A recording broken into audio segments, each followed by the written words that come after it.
Hi all!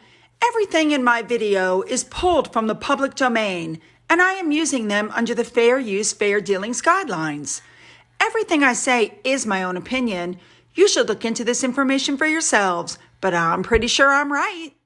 Good morning, everybody. You guys, we have so much to cover. There's lots of updates. That's what this is all about. So let's just jump right in there and get to it, shall we? Let's go. So to start, we're going to look at a blind item. We already know that they're usually very spot on.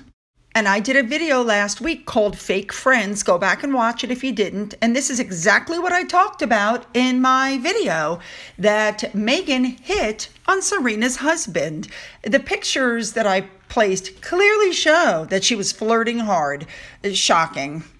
Next up, I want to touch on something that I saw from somebody on Twitter named Ellen M.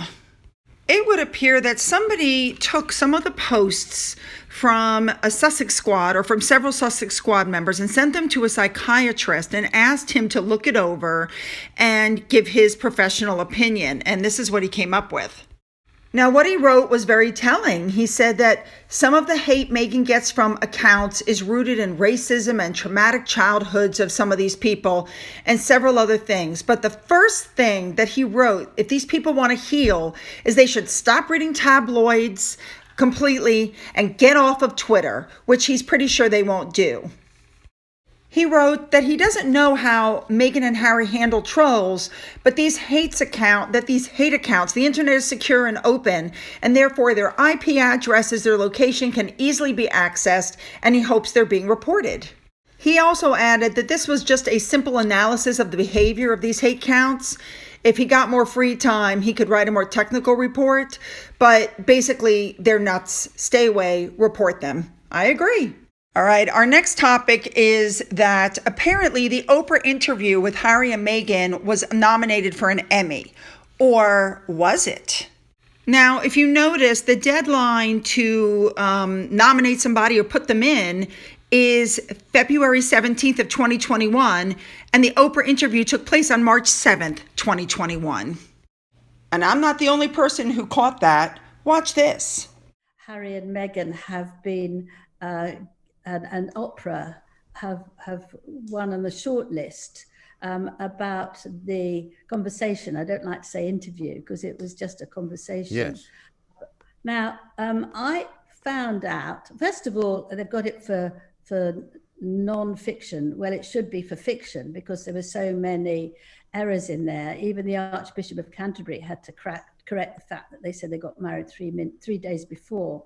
But the last date you could apply to get an Emmy was the 17th of February, yet the documentary or discussion didn't come out until the 7th of March. And I would really like to know how they got in when the applications had closed. It seems very strange to me. Nobody'd seen it. How do you know it's good? But I do think that if you have a closing date, you can't then change it, can you? I mean, so you are giving something without ever having seen the quality.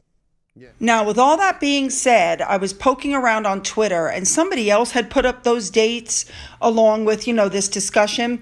And this is what that person wrote. They said that the dates are for the daytime Emmys that cover soap operas, that it's not the same show.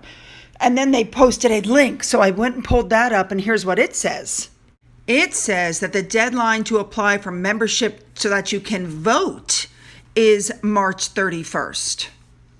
And it also says that from June 1st of 2020 to May 31st of 2021 is the eligible period for Emmy entries.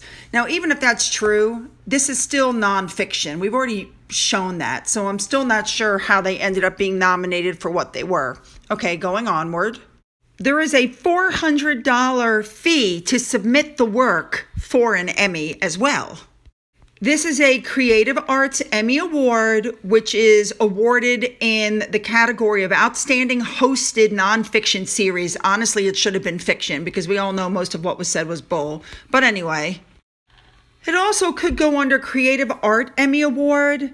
And this is a class of award that's presented in recognition of technical achievements in programming. Regardless, these awards are given at separate ceremonies on the weekend before the main ceremonies. And as a result, even if she wins, they're not going to air it. You're not going to see it. And of course, the PR team is already putting out that that's a snub for Harry and Meghan. Personally, I find it very, very, very interesting that they were supposedly nominated for something after the deadline, and for something that's already been proven to be half of it, if not 3/4 of it, is a lie. I just find that very interesting. And for those of you who are unaware, that interview has also been included in the Outstanding Achievement and News and Information category, which I found shocking. This was not news. This was not informative. This was Harry and Meghan slamming the royal family because they didn't get what they wanted. Like, I don't know who's putting these people up for awards, but whoever it is, they're like idiots. And just as an FYI, I found it interesting that the article said that since they're getting awards, these two will probably continue to attack the institution over and over again, like they're not already doing that, right? All right, let's move on. Now, this next story really upset me. They're claiming now that Prince George has to be kept out of the limelight after going with his parents to watch a soccer game or a football, whatever they call it there, because of the way that he was talked about online. I mean, these are Meghan Markle followers, love and light. But here's some of the stuff that they said, which I hope was reported. And if it wasn't, you feel free to report it. This person named Abdi made fun of the way that George was laughing. Then you got comments like this. Cloak says, I want to kick him. Perk says, ready to cut throats. Now, you guys can see the word that was used at the bottom there by one of the followers. That to me just shows low class and lack of education. And it's because Meghan's followers are so nasty that are threatening the kids that William and Kate are now talking about not releasing a birthday picture to George, which I think would be a huge mistake. But I understand their reasoning. Okay, next story. Now, for this story, approximately 3 months ago, I did a video called Piers, Sharon, and More. And then later on, I did Cheryl Underwood Hypocrisy and the Invictus Games. If you haven't seen those, go back and take a look. And the reason is Sharon kept saying that she was set up. And of course, the other people said, no, that's not true. Well, come to find out, that is true. I'm not going to tape it and play it for you here because in order to skip a copyright, they've got all these weird noises going on in the speaking parts. It's just not worth it, but you can find it and listen to it for yourself. Apparently, Sharon Osbourne and Elaine Welteroth did not realize that their mics were still on and recording. Yeah, details. Elaine Welteroth then came out and immediately said, and I'm quoting, I thought we had closed this painful public chapter of this controversy. However, I learned today that my private comments made moments after the incident were recorded without my consent or knowledge and shared with the media. She then stated that she was reluctant to wade into this now simply to ensure that as a Black woman, she is not silenced or sidelined. Sounds like she took Meghan Markle's words. To be fair, she did say that she never filed a complaint with HR against Sharon Osbourne or anybody else. And she says that she's disheartened that her kindness was taken out of context and weaponized in an attempt to absolve responsibility for somebody else's actions. Not sure how I feel about that one. I mean, she basically admitted that they tried to get her to say things and she said, this is not going to go well. We shouldn't do this. And now she's basically trying to backtrack, even though she was illegally taped. I'm air quoting, but whatever. Moving on. This next story, you guys know how this works. They're feeding the gossip machine constantly for their own benefit. We know this because we've seen the PR puff pieces that they've put out to kind of, they shoot up these balloon, news stories to see if they'll get shot out of the air. Well, you guys know that several days ago, I did a video about a baby christening, a crap award, and updates where I talked about how they would like to get the baby baptized in the UK.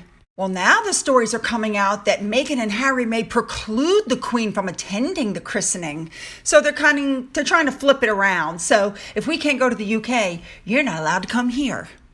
The article says, now if they go back in September when it's rumored they want to return to London and they have the christening there, it'll be an olive branch after years of squabbling and rancor. But if they hold the ceremony in California, which will preclude the Queen from coming, it would be seen as nothing less than a clear rejection of the royal family.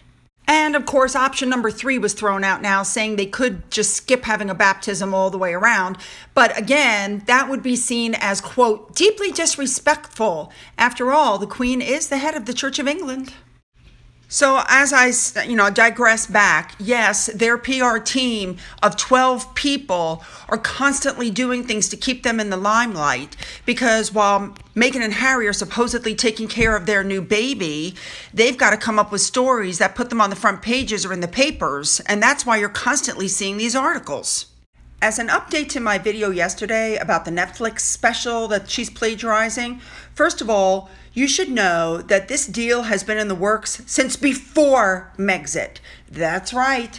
David Furnish and Elton John have been talking with Meghan and Harry about this series since before anything was announced. My guess would be that it was hashed out when they flew on Elton's private jet to visit them, the two of them, when Archie was just a baby. That's probably when it all started. Now also, besides the book I showed you yesterday, the idea also could have come from these books, which were written by Hillary Clinton.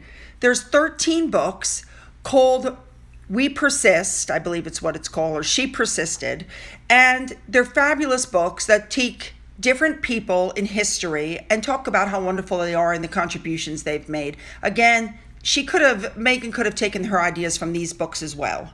With the point being that the idea, once again, is not her own. She's plagiarizing from somebody else. And as 2 of my followers pointed out, rightly so, they bet that the little girl in the book will never meet the Duchess of Cambridge or the Queen. Yeah, I agree with that statement. And now, ladies and gentlemen, we are on to our very last story of the day. I'd always wondered what was going on with Scooby-Doo, because he always had so many followers, but not that many people commented. I was like, how is that possible? Well, if you look at the above graph, which I pulled off Twitter, it would appear that a large amount of Scooby-Doo's followers are bots. Apparently, you can do that. You can pay to have that done, and it's supposed to increase your revenue. It's supposed to increase people to want to follow you. I have no doubt that he did that. So once again, lots of information. No Finn update today. We're going to go one day without it. What do you guys think about the Sugars attacking a child? I'm not surprised by it, but I'm sick by it. What do you guys think about Oprah being nominated for Emmy for that interview she did, but she was nominated after nominations had been closed? And what do you guys think about the fact that Sharon Osbourne's claims that she was set up turned out to be true due to the hot mics and the recorded conversations? I would love to hear your thoughts on all of these.